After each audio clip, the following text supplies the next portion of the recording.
Test of the frog racing sun visor, single center mount on the short ram.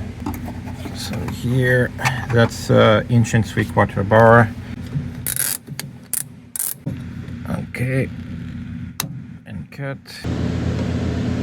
Okay, this is a test with a double mount, and here I have the extended mount with the reinforcement. So the idea of the extended mount here is that put the visor further away. If I put it this way, the problem is that it's gonna hit the bar, and depending on how your padding is here, that will get really tight. So I don't think it's really a viable option, and here you can't put the roll cage padding if you have those mounts in the front. So definitely want those towards the back like this. My roll cage padding can still fit here, no problem. So here I have my mount, and I added a GoPro swivel attachment. I can hook up my visor directly to the swivel. The advantage of the swivel mount is that I can adjust in any angle I want.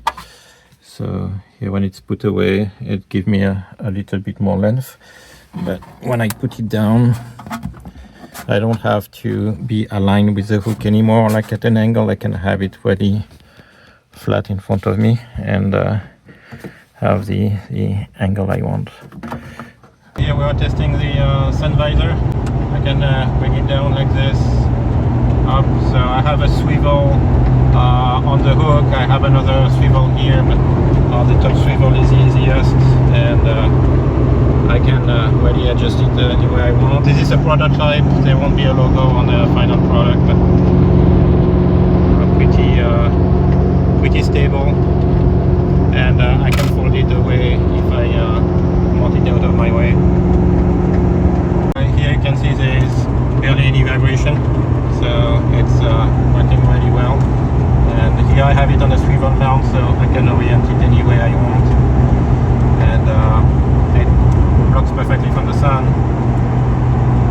You can use any GoPro attachment you want. So if you already have a GoPro attachment, it's just a regular GoPro attachment here. And here I put a swivel, so I can put it anywhere I want, and then I can store it flat against my windshield. Awesome. Coming soon at the frog racing store.